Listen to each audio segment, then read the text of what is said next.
In the name of the Holy and Undivided Trinity, Amen.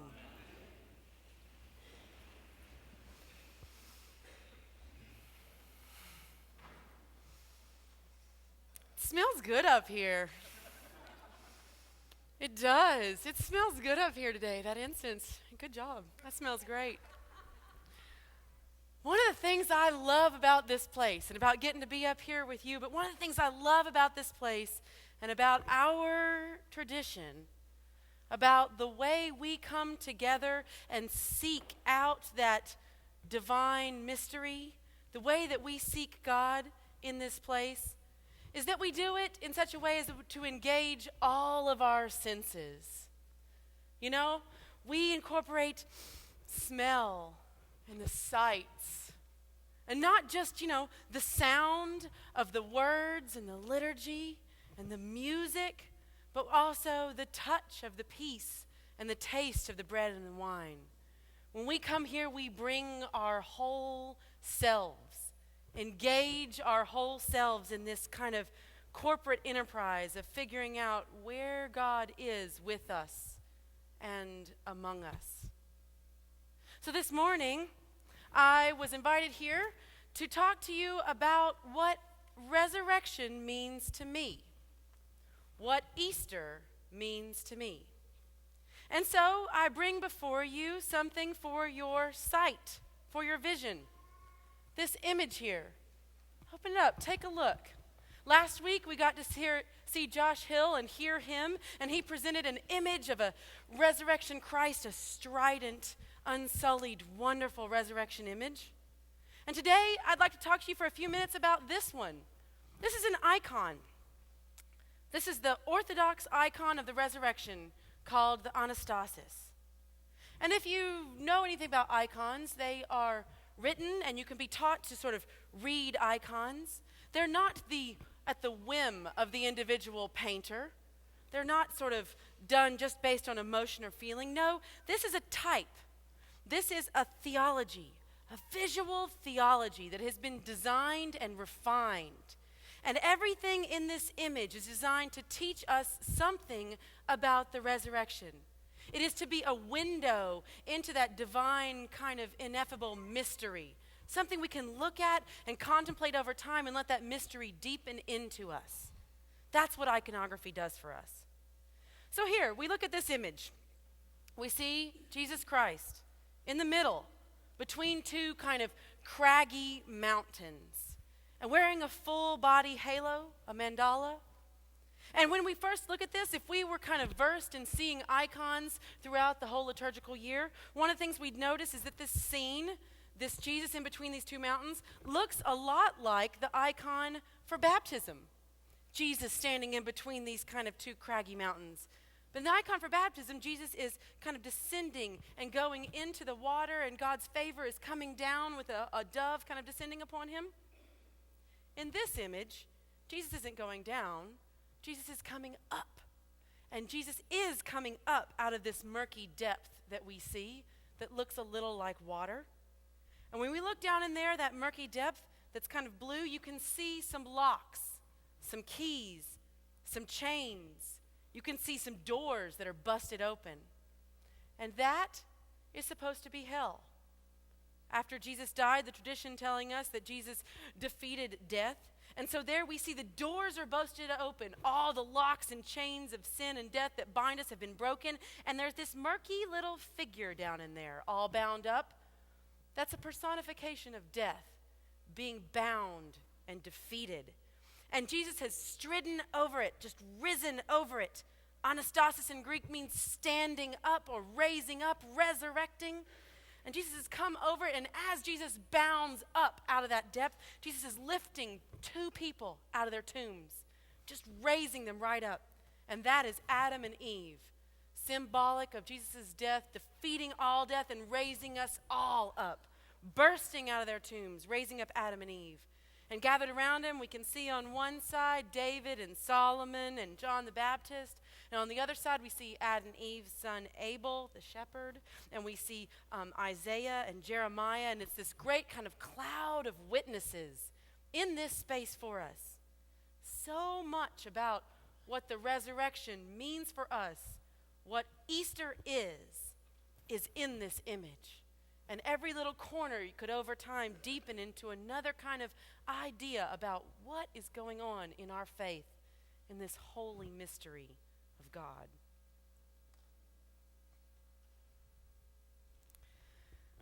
This Easter,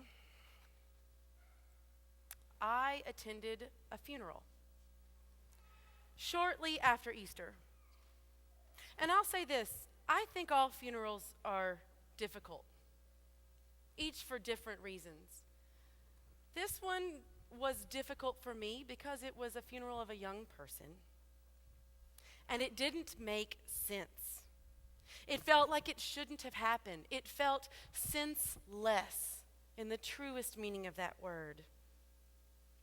You know, today we heard this beautiful music, "Where, O Death, is thy sting?" After that funeral, I knew where death's sting was. I could feel it. And after this event, I have to be honest with you. This image of the resurrection, of death bound up and being trounced on, did not have the same power for me that it once has.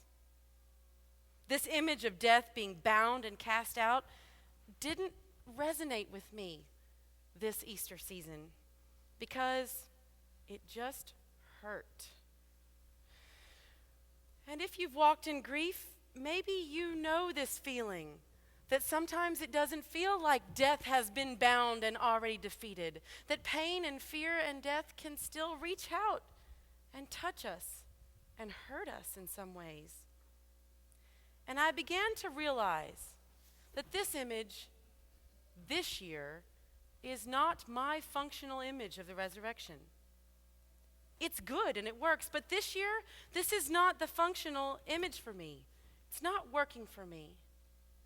So I was invited to come here and talk with you about what resurrection really is, where it is for me.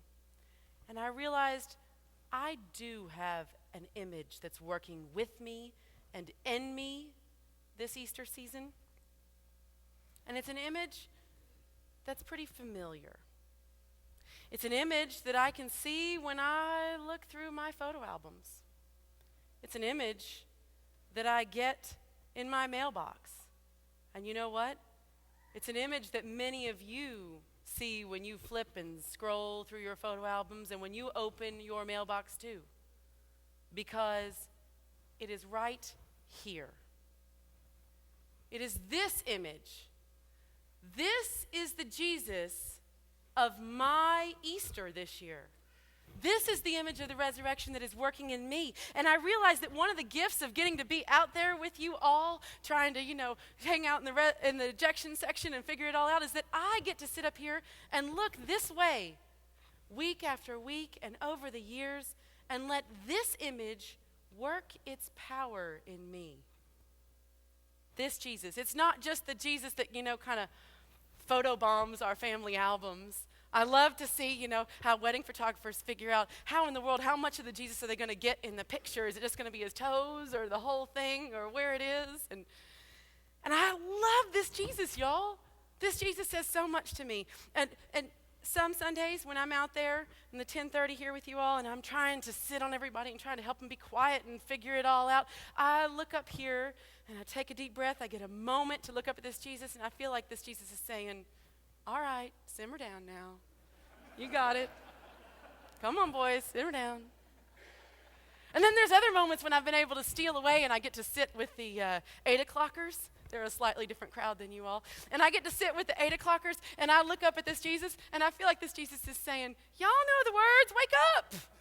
Come on, let's go. We're going to get this thing started here. Wake up. And then there's other times when we are just lifting high the cross, or we're singing Hail Thee Festival Day and the Alleluias are ringing out, and I look at this Jesus and I feel like this Jesus goes, y'all know how to kick it up a notch. This Jesus is kicking it up a notch. I love this image. One of the things that I think is really powerful about this image is that it is a resurrection image. You can see there, when you come closer, you can see the marks in his hands and his feet. And I love it that we gather around this resurrected Jesus. That even though in our days and our weeks we may feel like sometimes we're living a life of Good Friday, we may feel like pain and grief and sorrow is a little too much with us. We have those crucifixes, those images of Jesus on the cross. We have those images of Jesus has died.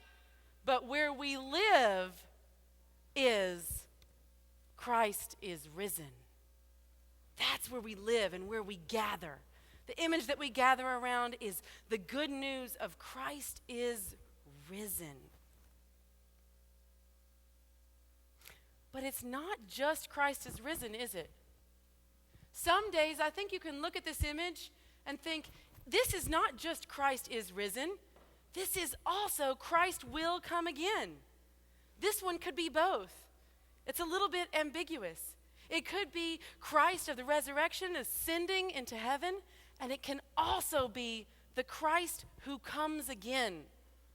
The moment that we get to hear about in our scriptures today in Revelation, when there is a new Jerusalem, a new city that comes and says, you know what? Really, there is no death. There is no pain. There is no fear.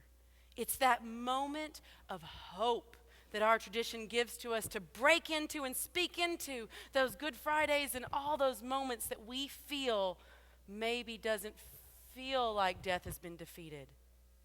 No, in our faith, I love this image because it is Christ has died and Christ is risen and Christ will come again in this one place. And so we live in that tension in between. The world in which we live is the one where we're working out what it means to be between Christ has risen and Christ will come again. That's where we are, in that hopeful place. But please, my friends, don't misunderstand me here. Do not think that I am worshiping this image or this building or this community or this place or this faith or this tradition. No, I don't worship that image. I want to leave you with a few words from John of Damascus, who was one of the early church fathers, who in the early Christian church, after we were sort of working out what it means that Jesus was divine and human, and after we worked out kind of what it meant as a group that the Trinity kind of means for us, the next thing they went on to kind of fight and argue about is, what is the place of art in our church? What is the place of image? And John of Damascus wrote in defense of images. And here is what he said. He said, I do not worship matter.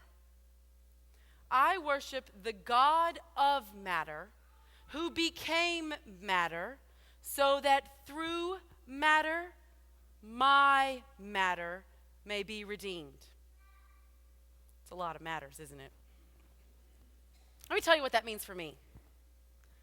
I don't worship creation, created stuff. I don't worship pictures or people or places or ideas. I don't worship those things.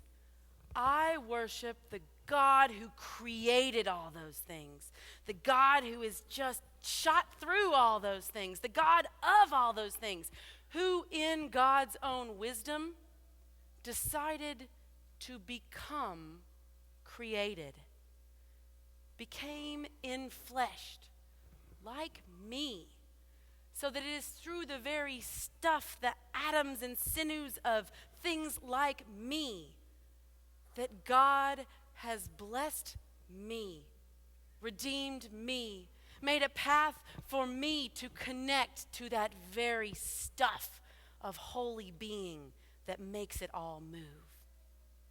That's the mystery by which it all works.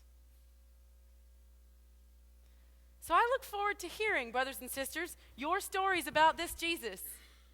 About this Jesus in your pictures, about this Jesus in your thoughts, about this Jesus as you have met this Jesus here in this place.